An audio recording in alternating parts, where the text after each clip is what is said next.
Good evening, everyone. I'd invite you to get your Bibles out to follow along. We'll be in Job chapter 41 tonight. Job chapter 41.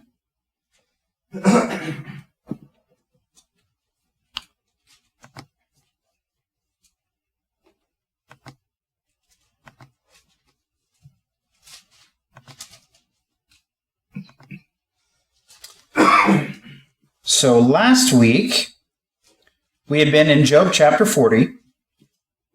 And Job chapter 40, God had started out by asking Job to answer him, to which Job said, I really don't have an answer. I can't reply to you. I'm small, I'm insignificant, I'm nothing. And then God picked up on his questioning, and he was describing an animal to Job. And who remembers what that animal was? One brave soul. Behemoth, yes. And what is a behemoth? That's what we were trying to figure out, right? There are a lot of possibilities. The Bible really doesn't narrow it down for us. So we spent some time in discussion of that. I think the consensus here, the most popular opinion, was that it was some kind of prehistoric animal, a dinosaur of some kind. There are certainly other opinions out there, and we went over some of those, things like an elephant or a hippo, some other things. So that's what we spent time last week talking about. Now this week, it's going to be something similar to that. We're going to be talking about another powerful creature. And God is going to be describing this animal to Job as well.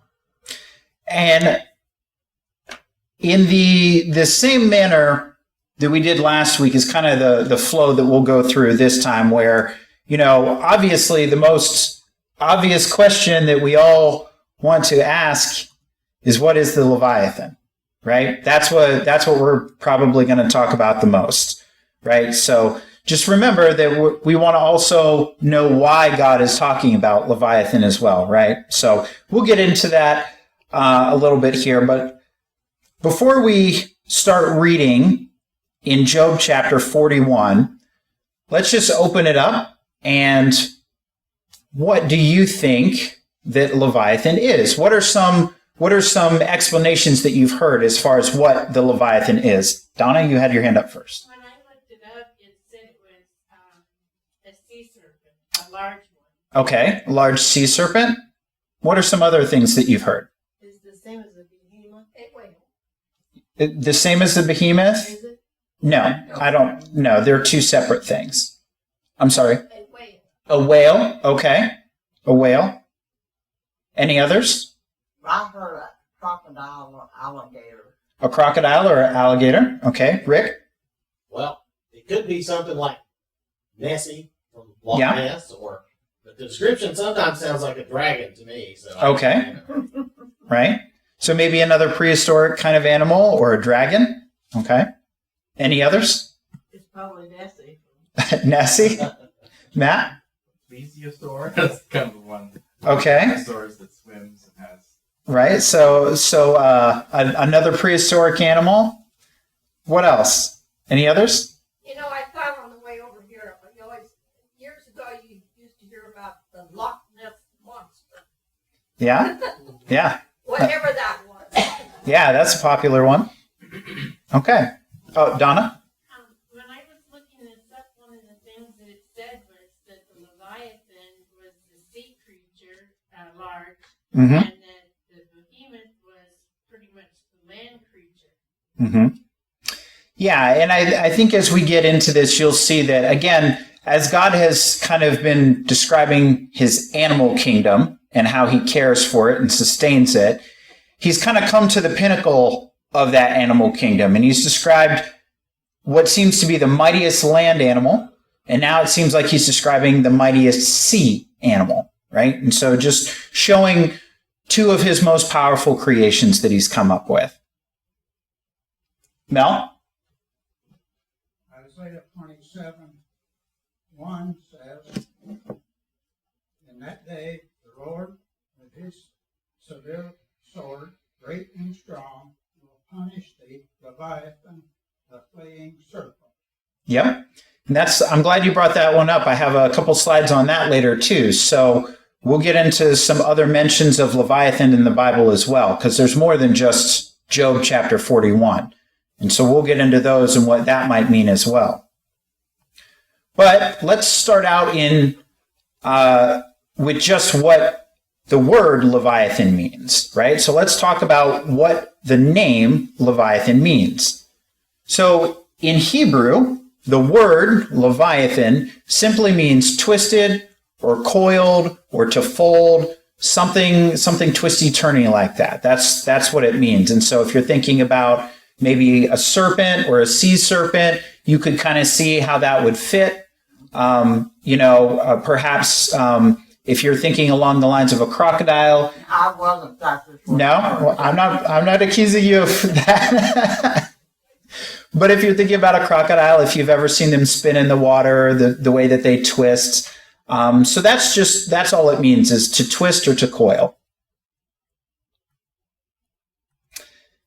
And so I think we've already listed off some of these explanations. So we've said a sea creature, an extinct one perhaps, something along those lines, a crocodile. We've said maybe a dragon or a sea serpent. The passage that Mel read actually deals a little bit more with symbolism, and so we'll get into that as well.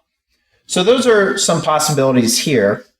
But I think we should go kind of like we did before and kind of examine some of the possibilities in the context of this particular chapter, right? So again, one of those possibilities is a crocodile. So we'll read through this explanation in Job. We'll read through all the verses here in just a couple minutes. But you can see as we read through, and I'm sure all of you have read through Job 41 before, it's talking about a powerful creature, and you can kind of see how a crocodile might fit, right? The largest crocodiles, the saltwater crocodiles, can get very big. So there's a picture of the scale of a saltwater crocodile. And you can see how that, like I was describing, their twisting, turning motion in the water, so that could describe that name, to twist or to coil. Okay? So that's one possibility, so keep that in mind as we read through Job. An extinct sea animal. I don't have a plesiosaur up here. I picked a mosasaur because that's my personal favorite, and that's the one that I personally think is what Job is talking about. But again, just another large marine reptile. If you've looked up, if you just Googled the word Leviathan, you're probably going to get a lot of old style depictions of dragons or paintings that were done in like the 15th, 16th century. And that's kind of how they depicted it, was as some unknown sea serpent or dragon, something that looks like it's out of mythology. So that's a possibility.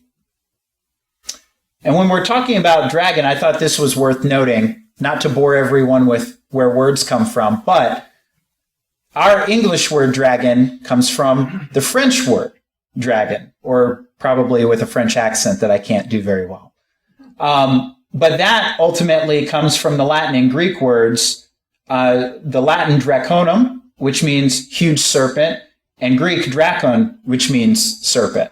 So occasionally you'll see the word dragon used in the Bible, and for a lot of us, that calls to mind wings and fire breathing, but really in those times, in the original languages, that could simply just mean a big serpent. So I thought that was worth pointing out. And then even before we jump into Job 41, there's actually a previous mention in the Bible of Leviathan in Job. So in Job 3, verse 8, it mentions Leviathan. And it's not super descriptive. In the context, Job, if you recall, was wishing that the day of his birth was to be cursed. He was pretty depressed at the beginning of the book, and he was wishing that the day of his birth would be cursed the same way that men or sailors would curse Leviathan. So that doesn't really tell us what it is, right? That's not very descriptive, but it's a mention of it, and I thought I'd throw it out there. So now let's actually read the verses in the Bible, and we can talk about them as we go through, and maybe we can narrow down what we feel like is the best fit for this creature. So if you want to turn over there with me to Job chapter 41. Job chapter 41. So right off the bat, verses 1 and 2, God says, "Can you drag out Leviathan with a fishhook and press down his tongue with a rope? Can you put a rope in his nose and pierce his jaw with a hook?" And again, depending on which version you're reading from, the words might be slightly different. It might say drag or draw him out. It might say snare him or press down his tongue with a rope. It could say pierce his jaw with a hook or a thorn. The idea is pretty much the same here, so I didn't go into too much detail.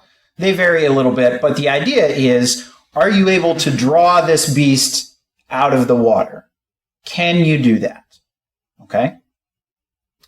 So now, thinking of some of the possibilities that we've mentioned here, is there any particular one that you feel this eliminates, or is this a good fit for? If you're thinking about being able to drag this animal out, either with a fish hook or a rope or a barb or something like that, and God is essentially explaining how this is difficult or impossible to do.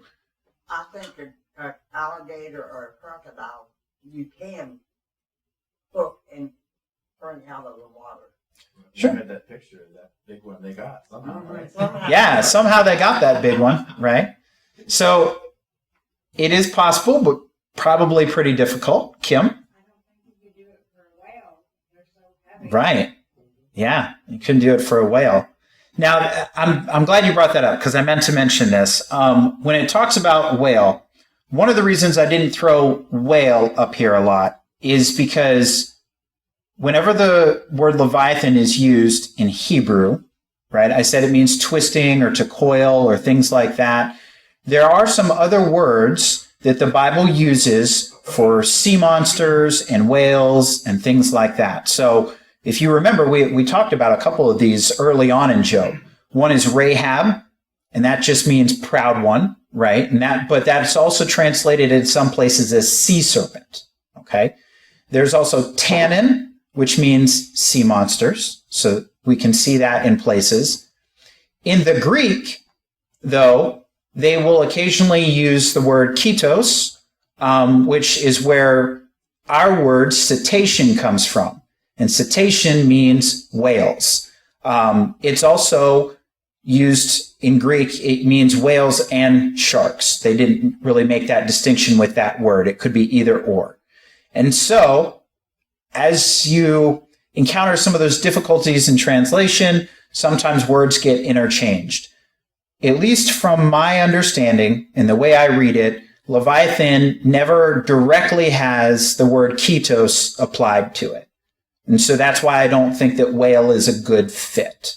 So I don't know if anyone else had any other thoughts on that. Well, whale wouldn't be, I don't think it would be a good fit because of its, not only because of its size, because this creature is huge, but it doesn't twist and turn and Yeah.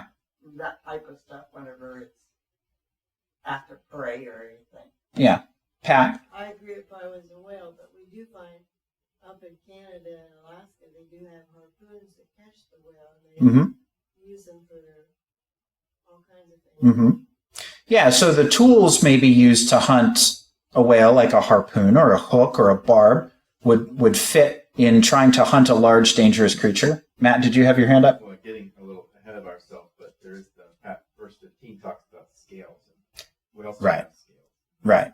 Yeah, I think that whale is a bit of a stretch, and I think it just comes from mixing up some of these other terms that are used throughout the Bible.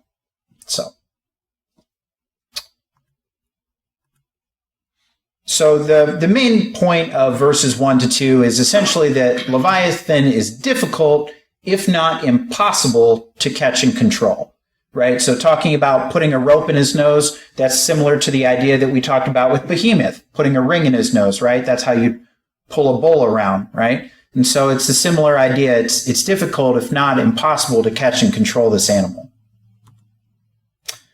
So let's read the next couple verses here, verses 3 to 5. God says, "Will he make pleas to you? Or will he speak to you with gentle words? Will he make a covenant with you? Will you take him as a servant forever? Will you play with him as with a bird and tie him down for your young girls?"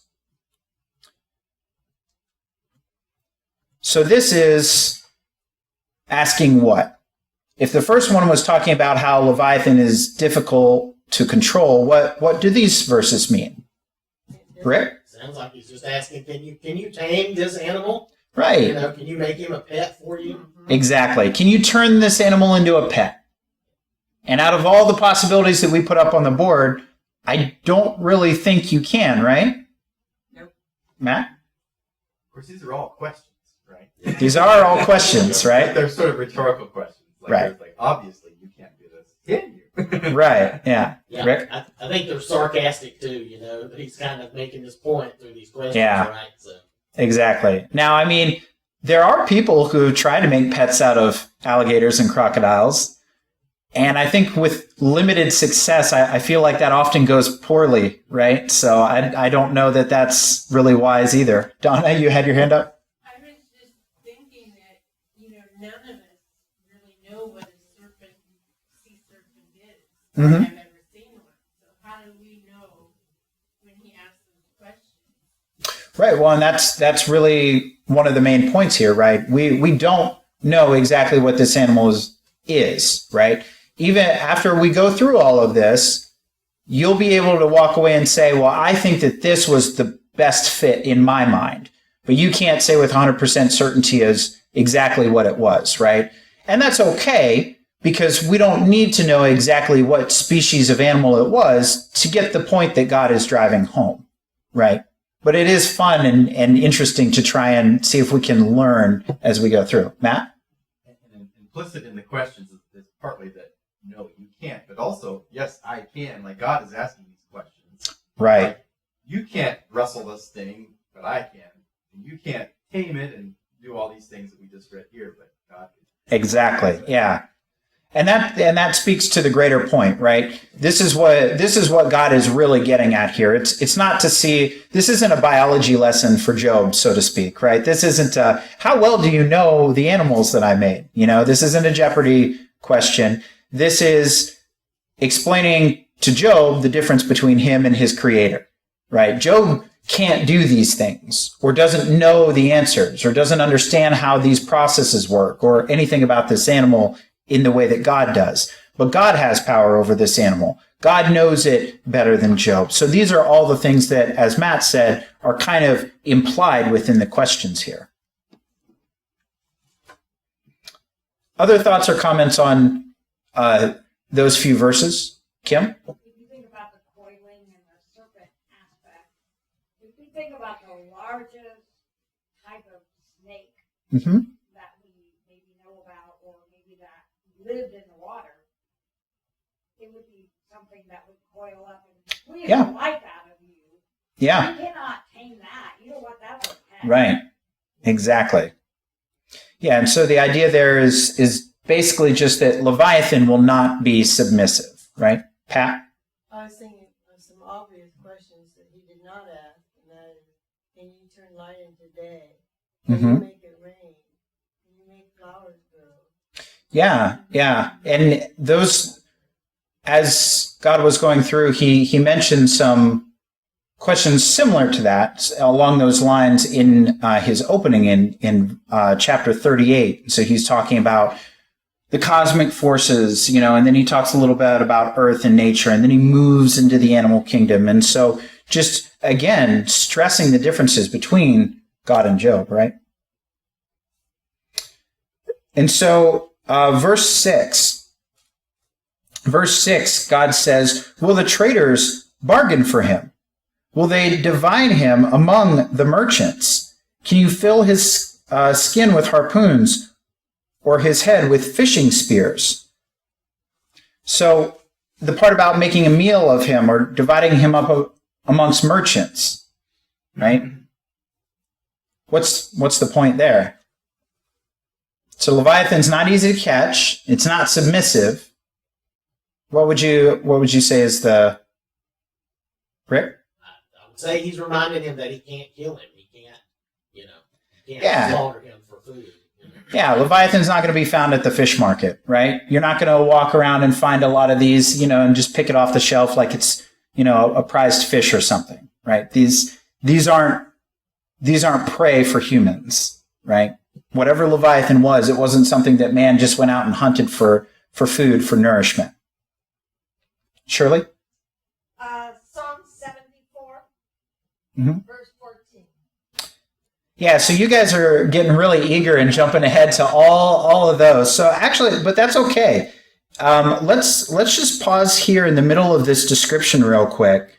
We'll read all of it, but let's drop down to some of the other mentions of Leviathan in the Bible. Let's see.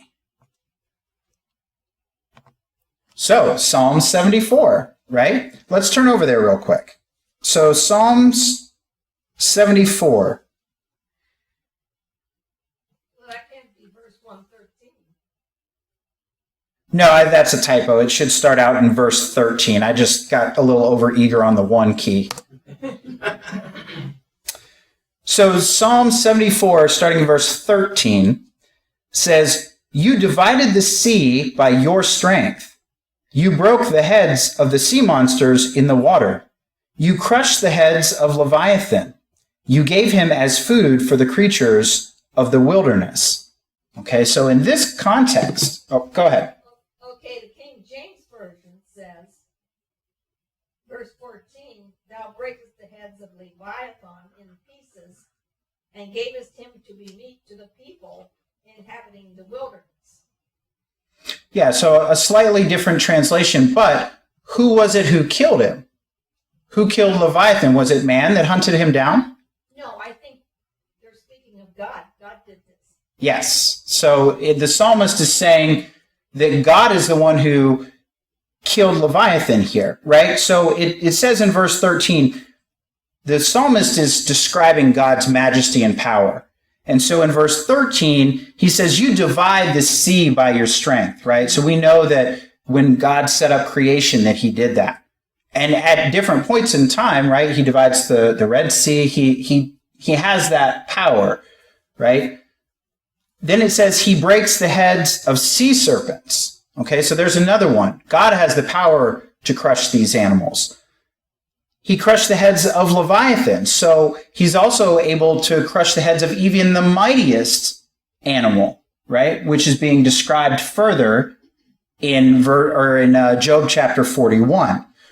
And then it says, you're able to give him as food for the creatures of the wilderness. So again, if you've killed this big mighty animal, now you have a big carcass for a lot of other animals to feed off of, right?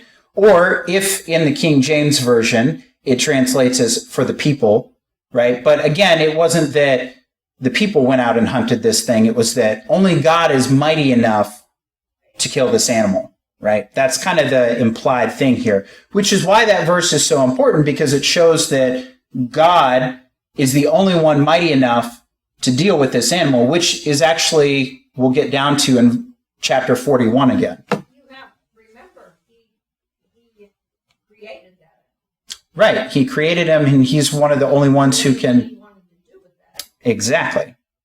Right. Now, elsewhere in Psalms, Psalm 104, since we're already in Psalms, if you turn over to Psalm 104,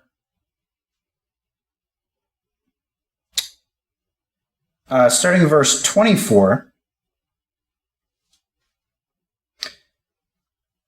it says, "Lord, how many are your works? In your wisdom you have made them all.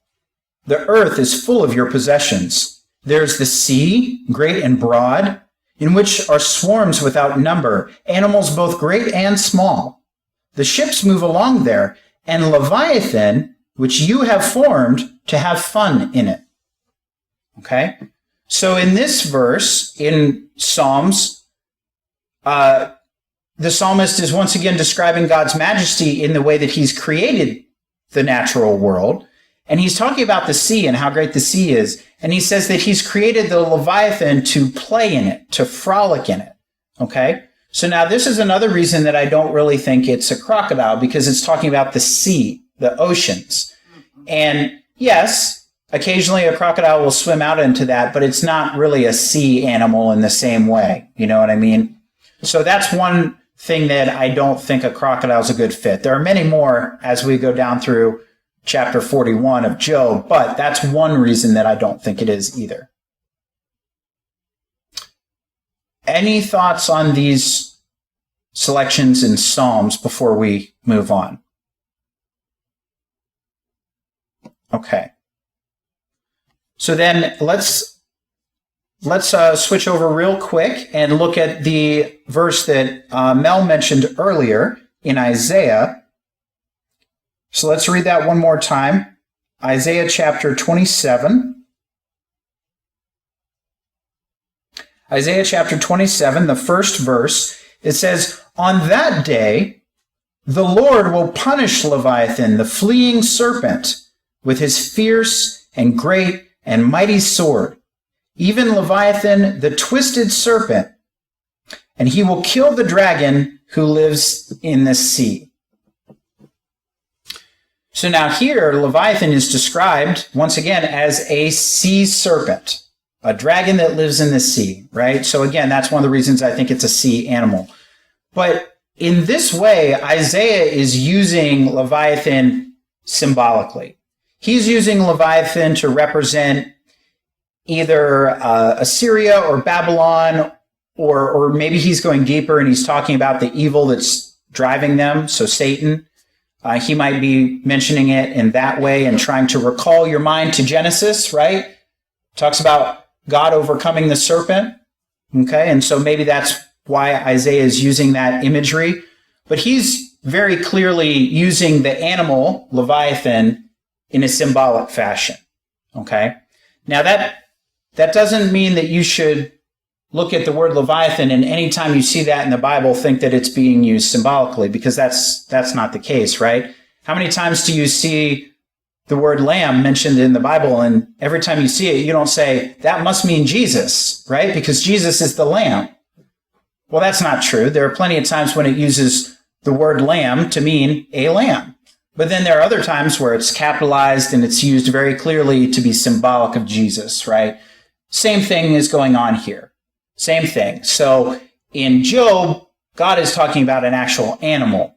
Later in Isaiah is using that animal to represent a great evil because it's a powerful animal that only God can defeat.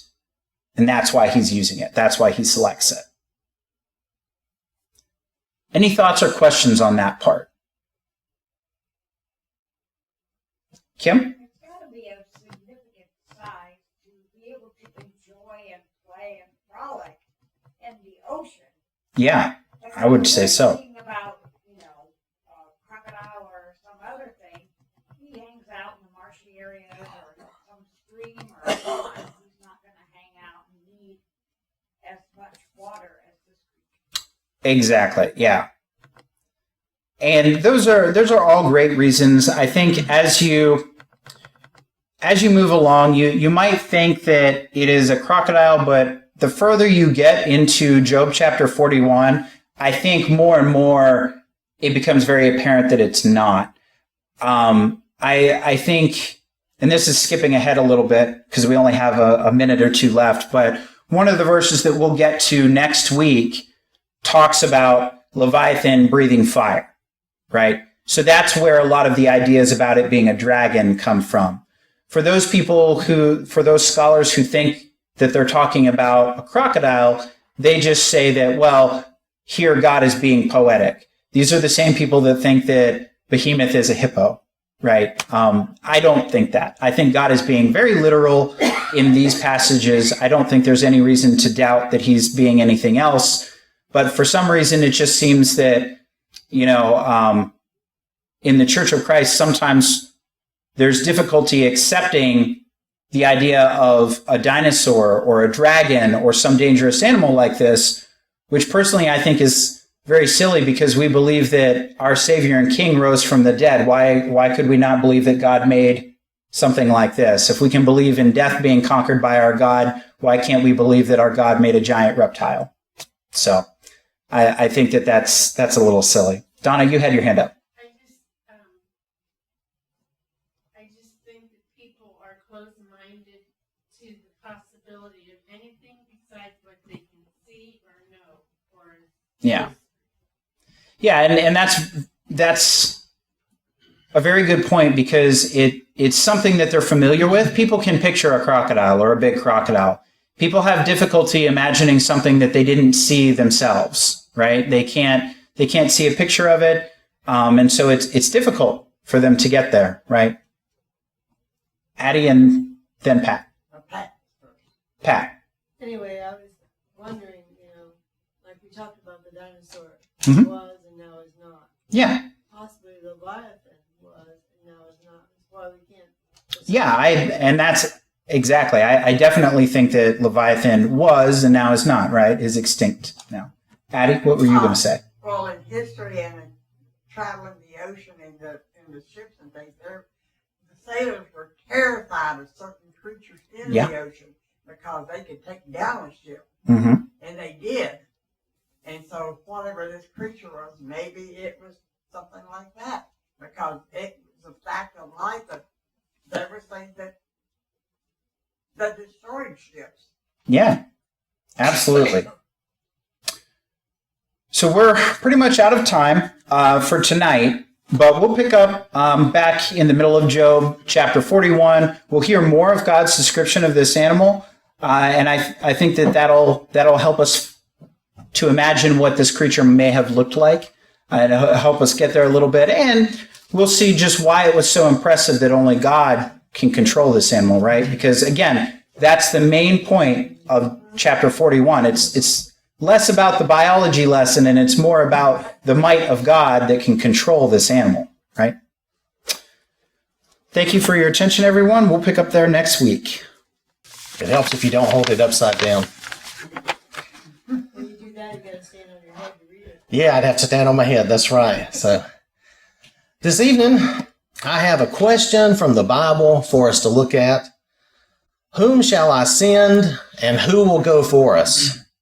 Now, this is a question from the Lord, and I want to relate this to us. Specifically, this question appears in Isaiah chapter 6, and here in chapter 6, Isaiah is having a vision, much like we've talked about some in Revelation, where he's seeing the Lord, and God is calling him to be a prophet. Now, specifically, in Isaiah chapter 6, verse 8, this question is asked, "Also, I heard the voice of the Lord saying, Whom shall I send, and who will go for us? Then I said, Here am I, send me." So here we see Isaiah is eager to go and serve the Lord, and definitely, we can talk about that attitude. That is a good attitude to have that we should all have, right? But it's kind of hard to be that way, isn't it? The world is, kind of anti-God and anti-Christian right now, and it's kind of difficult maybe for us to be quite so eager to jump out there, right? That makes sense. I mean, we think about that, and that's a little discouraging or maybe a little scary for us. But if we look at society and see what it was like even for Isaiah back in his day, if we look at chapter 5 and look at these verses, it's going to be verses 20 through 23 in Isaiah chapter 5. "Woe to those who call evil good and good evil, who put darkness for light and light for darkness, who put bitter for sweet and sweet for bitter. Woe to those who are wise in their own eyes and prudent in their own sight. Woe to men mighty at drinking wine. Woe to men valiant for mixing intoxicating drink, who justify the wicked for a bribe and take away justice from the righteous man." So I would say that society he was dealing with, based on some of that, was pretty much like today. A time when, people have mostly forsaken God and everyone's doing what's right in their own eyes. But I want us to look here in chapter 6, Isaiah chapter 6, verses 5 through 12.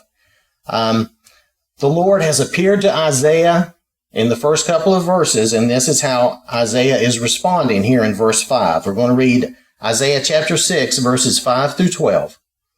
So I said, Woe is me, for I am undone, because I am a man of unclean lips, and I dwell in the midst of a people of unclean lips. For my eyes have seen the King, the Lord of hosts. Now Isaiah's reaction here is pretty reasonable. He feels like an unworthy man in the presence of the Lord. And if you remember, in Luke's gospel, Peter pretty much feels the same way. With Jesus, he says, depart from me, I am a sinful man, just meaning, I don't deserve to be in your presence, right? But the Lord, like always, he has a solution for this sin problem. If we read the next couple of verses, then one of the seraphim flew to me, having in his hand a live coal, which he had taken with the tongs from the altar. And he touched my mouth with it and said, Behold, this has touched your lips. Your iniquity is taken away, and your sin purged. Now, some translations may say forgiven or atoned, but just meaning, you've been forgiven of your sins. Now, our sins are forgiven by the blood of Jesus, so we have a different solution, but our iniquity has been taken away. So we can also have this contact with God. If we look at verse 8 here, also I heard the voice of the Lord saying, Whom shall I send, and who will go for us? Then I said, Here am I, send me. Isaiah now feels like he's prepared. He can go. He's not that sinful, worthless man. And we're in that same position to be able to serve the Lord. So what are we to do, and how are we to serve in this, in this society today?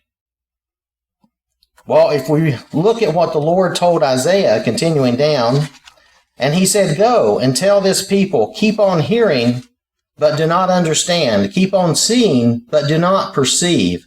Make the heart of this people dull, and their ears heavy, and shut their eyes, lest they see with their eyes, and hear with their ears, and understand with their heart, and return, and be healed. In an odd kind of way, this is an example for us. Even if the people do not want to hear, if they don't want to see, if they don't want to understand, we still need to share the gospel. We still need to spread the word about the Lord. Because someone might actually see, someone might actually hear, and someone might want to know. Some of them may want to know, and they just haven't run into the right person yet. So they might return to the Lord and be made whole, as the verse says there. And then, if we read the last couple of verses here, Isaiah has a question. Then I said, Lord, how long? How long am I going to have to do this? And he answered, until the cities are laid waste and without inhabitant, the houses are without a man, the land is utterly desolate. The Lord has removed men far away, and the forsaken places are many in the midst of the land. So how long? Until there's no one left to tell, right? So our question from the Lord is, whom shall I send, and who will go for us? And I think our answer should be, and should always be, just like Isaiah's. Here I am. Send me, or here am I. He says it a little backwards for me, but nonetheless, here am I, send me. So this evening, if anyone here would have need for prayers or any assistance with anything that we could help you with, please come forward as we stand and as we sing.